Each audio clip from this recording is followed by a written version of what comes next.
Hello दोस्तों, तो कैसे हैं आप सब लोग। मुझे पूरी उम्मीद है कि आप लोग होंगे खैरियत से। तो आज की वीडियो में हम बात करने वाले हैं UFC 321 के ऊपर, जिसका मेन इवेंट है Ciryl Gane versus Tom Aspinall.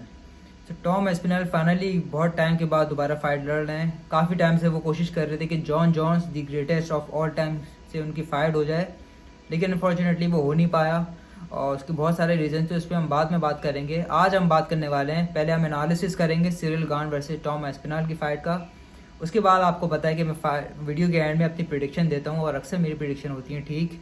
तो आपको वो प्रिडिक्शन ज़रूर देखनी, क्योंकि मैं फ़ाइट के बाद एक पोस्ट फाइट एनालिसिस भी करूँगा। तो उसके अंदर हम मेरी प्रिडिक्शन के ऊपर भी बात करेंगे। तो सबसे पहले बात करते हैं इस फाइट के अंदर कि Tom Aspinall versus Ciryl Gane. Fight दो को बहुत क्लोज है। बहुत से लोग जो हैं वो अंडर एस्टिमेट कर रहे हैं सिरिल गान को। मैं ऐसा बिल्कुल नहीं समझता। मुझे लगता है कि दोनों फाइटर ही इक्वल हैं और दोनों फाइटर बहुत ज़्यादा फ्लेक्सिबल हैं। दोनों की मूवमेंट अच्छी है, दोनों के अंदर पावर है, दोनों के अंदर रेसलिंग भी है। क्योंकि हम देखते हैं कि हैवी वेट्स के अंदर अक्सर क्या होता है, अगर आप थ्रू आउट द UFC की हिस्ट्री की बात करें, हैवी वेट जो फाइटर्स होते हैं वो मोस्टली रिलाई करते हैं एक चीज़ के ऊपर। अक्सर जो होता है वो पावर ही होती है उनके पास, और वो अपनी पावर के ऊपर रिलाई कर रहे होते हैं। उनके पास रेसलिंग नहीं होती। बहुत से जो होते हैं उनके पास कार्डियो नहीं होता, वो थक जाते हैं। और किसी के पास लेग किक्स नहीं होती। तो जैसे जैसे हमने देखा है UFC के मैं UFC का हार्डकोर फैन हूँ, तो मैं UFC बचपन से ही देख रहा हूँ तकरीबन। तो जो भी एक सक्सेसफुल हैवी वेट चैंपियन रहा है ना आज तक UFC का, उसके पास हर चीज़ होती है। ऐसा नहीं होता कि वो किसी एक चीज़ के ऊपर रिलाई कर रहा हो। उसके पास पावर भी होती है, रेसलिंग भी होती है, लेग किक्स भी होती हैं और कार्डियो भी होता है। वही फाइटर हमेशा चैंपियन भी बन पाता है और अपने टाइटल को डिफेंड भी कर पाता है। हमने देखा कि रैंडी कोटोर की आप बात कर लें, केन वेलास्केज की बात कर लें, जूनियर डॉस सैंटोस की बात कर लें, बहुत सारे ऐसे फाइटर्स हैं। स्टीपी म्यूचिक हो गया, जो कि जिनके पास मुकम्मल फाइटर आप उनको कह सकते हो। ऐसे नहीं है कि वो सिर्फ एक चीज़ के ऊपर रिलाई कर रहे हो। जो भी हैवी वेट एक चीज़ के ऊपर रिलाई करता है वो आगे जाके या तो चैंपियन नहीं बन पाता, वरना अगर चैंपियन बन भी जाता है तो वो टाइटल अपना डिफेंड नहीं कर पाता। टॉम एस्पिनॉल भी एक सेम फाइटर है, उनके पास भी हर चीज़ मौजूद है। उनके पास पावर भी है, उनके पास रेसलिंग भी है, फ्लेक्सिबल है, मूवमेंट उनकी बड़ी तेज़ है और कार्डियो भी उनका बेटर ही है। अभी तक उनकी कोई फाइट गई नहीं है 5 राउंड तक, लेकिन फिर भी जहाँ तक मैंने देखा है उनका कार्डियो ठीक ठाक है। इक्वली सिरिल गान भी ऐसे ही फाइटर हैं। आप ये मत समझें कि सिरिल गान बहुत ज़्यादा वीक हैं, क्योंकि अभी वो रिसेंटली फाइट हारे हैं तो लोगों ने उनको बहुत ज़्यादा अंडर एस्टिमेट कर दिया है। देखिए मेरे बात सुने, सिरिल गान अपने पूरे कैरियर के अंदर सिर्फ 2 फाइट हारा है। एक फाइट जो वो हारा है वो फ्रांसिस निकानो से हारा है। फ्रांसिस वही फाइटर है जिसको थोड़े दिन पहले तक सारे UFC के फाइटर बोलते थे कि इसको कोई नहीं हरा सकता, ये बेस्ट फाइटर है हैवी वेट डिवीजन का। तो उससे जब सिरिल गान की फाइट हुई तो याद रखिएगा बहुत टफ फाइट थी। सिरिल गान नॉकआउट नहीं हुआ था, बहुत टफ फाइट गई थी, बहुत क्लोज मैचअप था। तो इसका मतलब सिरिल गान के अंदर वो स्किल्स हैं कि वो एक बेहतरीन हैवी वेट फाइटर बन सकता है।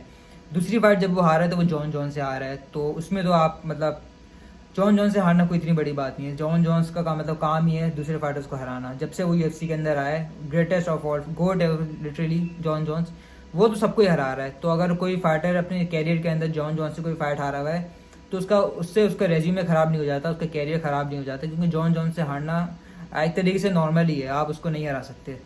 तो अगर टोटली आप देखें तो सिर्फ 2 फाइटर सिरिल गान हारे, एक फ्रांसिस से और एक जॉन जॉन से। क्योंकि वो जॉन जॉन से पहले राउंड में हार गया तो UFC के फाइटर्स और UFC के फैंस वगैरह ने बातें करना शुरू कर दी कि सिरिल गान इतना अच्छा फाइटर नहीं है। ऐसा है नहीं, सिरिल गान इक्वली मैचअप दे सकता है टॉम एस्पिनॉल को। और आप रेज्यूमे की बात करें तो मुझे लगता है कि सिरिल गान का रेज्यूमे भी टॉम एस्पिनॉल से ज़्यादा अच्छा है। टॉम एस्पिनॉल इतनी बड़ी फाइट्स नहीं जीता अपने कैरियर के अंदर। कर्टिस ब्लेड से जीता है, वो पेवलोजिक से जीता है, जो कि बहुत बड़े नाम नहीं है। तो मुझे लगता है कि काफ़ी टफ मैचअप होगा। दोनों का फाइटिंग स्टाइल भी काफ़ी सिमिलर है, क्योंकि मुझे याद है जब जॉन जॉन्स की फाइट होने वाली थी सिरिल गान से, तो हम लोग इसी पे बात कर रहे थे। मैंने भी बात करी थी कि ये वर्स्ट मैचअप हो सकता है जॉन जॉन्स के लिए, क्योंकि सिरिल गान भी जॉन जॉन्स की तरह ही एक फ्लेक्सिबल फाइटर है। उसके पास हर चीज़ मौजूद है, उसके पास कार्डियो भी है, लेकिन जॉन जॉन्स ने उसको लिटरली डिफीट कर दिया था 1 राउंड के अंदर ही। और यहाँ पर भी सेम बात आ जाती है, जो चीज़ें टॉम एस्पिनॉल के पास हैं, जिस चीज़ का एडवांटेज लेके चलता है Tom Aspinall heavy weight division के अंदर, वो सारी चीज़ें सिरिल गान के पास भी मौजूद हैं। तो फाइट बड़ी जो है इंटरेस्टिंग होने वाली है। और मुझे लगता है कि 50-50 बोलूँगा मैं, या क्योंकि मैंने एक जगह देखा था कहीं पे पोल हुआ था, वोटिंग हुई भी थी कि कौन सा फाइट जीतेगा, तो लोग बोल रहे थे कि 80% जो वोट थे वो टॉम एस्पिनल की तरफ गए थे और 20% तकरीबन सिरिल गान की तरफ थे, जो कि मैं देख के बड़ा शॉक हुआ था, मुझे समझ में नहीं आया था। आई थिंक मुझे लगता है कि कहीं ना कहीं इसके अंदर टॉम एस्पिनल ने अपनी मार्केटिंग बड़ी अच्छी करी है। जो वो ट्विटर पे उसकी वॉर हुई है जॉन जॉन्स के साथ और काफ़ी सारी बातें हुई हैं कि जॉन जॉन्स बेटर है, टॉम एस्पिनल बेटर है, फाइट बुक कब होगी, ये वो। तो इस चीज़ से ना टॉम एस्पिनल की बड़ी अच्छी मार्केटिंग हो गई है, तो उसकी फ़ैन फॉलोइंग बहुत ज़्यादा बढ़ गई है। और जॉन जॉन्स के लोगों ने कहना शुरू कर दिया कि वो डक करता है फाइटर को। मुझे समझ में नहीं आती ये बात आज तक। जो भी मतलब UFC के हार्डकोर फैन है वो जानते हैं जॉन जॉन्स को। तो ये बड़ी डिसरिस्पेक्ट लगती है मुझे जॉन जॉन्स के लिए कि जब भी आप बोलते हो कि टॉम एस्पिनल को डक कर रहा है। ज़िंदगी में जॉन जॉन्स ने आज से किसी फाइटर को डक नहीं किया और उसके मतलब जितने उसके टाइटल डिफेंसेस हैं इतनी तो आई थिंक मेरे ख्याल से बेंच नहीं होंगी टॉम एस्पिनल की कैरियर की। तो जॉन जॉन्स को आप फिलहाल साइड में कर दें। तो टॉम एस्पिनल भाई मुझे लगता है कि यार मसला होने वाला है यहाँ पर। इतनी आसानी से टॉम एस्पिनल ये फाइट नहीं जीतेगा। फाइट ज़रूर मुश्किल होगी और दोनों फाइटर ज़रूर नॉकआउट की तरफ जाएंगे, स्पेशली टॉम एस्पिनल तो जाएगा ही। सिरिल गान आई थिंक मुझे लग रहा है कि थोड़ा थोड़ा इस फाइट को धीरे लेके चलेगा, क्योंकि टॉम एस्पिनल तो एकदम से अटैक करता है। वो पंच कनेक्ट करने की कोशिश करता है, जैसे ही पंच कनेक्ट हो जाता है वो फ़ौरन से अपनी रेस्लिंग को यूज़ करते हुए चार्ज करता है। तो सिरिल गान इतना ज़्यादा इंगेज नहीं करेगा उससे बॉक्सिंग में और पावर हिटिंग में। सिरिल गान आई थिंक थोड़ा सा टाइम लेगा और वो टेस्ट करेगा, टॉम एस्पिनल का कार्डियो ज़रूर टेस्ट करेगा वो। और ये बात मुझे भी देखनी है कि अगर फाइट जो है 5 राउंड तक जाती है या 4 राउंड तक भी जाती है, क्योंकि सिरिल गान तो 5 राउंड की फाइट्स लड़ चुका है अपने कैरियर के अंदर, लेकिन टॉम एस्पिनल अभी तक टेस्ट नहीं हुआ है 25 मिनट की फ़ाइट में।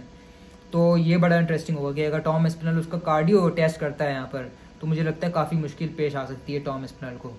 तो बात करते हैं प्रेडिक्शन की बात करते हैं, क्योंकि बॉक्सिंग तो मुझे लगता है कि अगर बॉक्सिंग की बात करें तो मैं कहीं ना कहीं एडवांटेज दूंगा टॉम एस्पिनल। थोड़ा सा आई थिंक बेटर है बॉक्सिंग के अंदर, रेसलिंग में भी थोड़ा सा बेटर है, लेकिन कार्डियो का एडवांटेज जाता है सिरिल गान को, क्योंकि टॉम एस्पिनल का कार्डियो अभी तक टेस्ट नहीं हुआ है। और अगर फ्लेक्सिबिलिटी की बात करें तो आई थिंक दोनों फाइटर इसमें इक्वली मैं दोनों को रखूंगा लेग किक्स के अंदर, लेकिन सिरिल गान आ गए, लेग किक्स सिरिल गान की बेटर है। तो कुछ चीज़ें टॉम एस्पिनल की बेटर हैं, कुछ चीज़ें सिरिल गान की बेटर हैं। तो देखते हैं, आज सैटरडे को ये फाइट होने वाली है, सैटरडे की रात को ये फाइट होगी और फिर उसके बाद मैं पोस्ट फाइट एनालिसिस भी करूँगा। और एनालिसिस तो हो गया है, अब प्रिडिक्शन की बात करते हैं।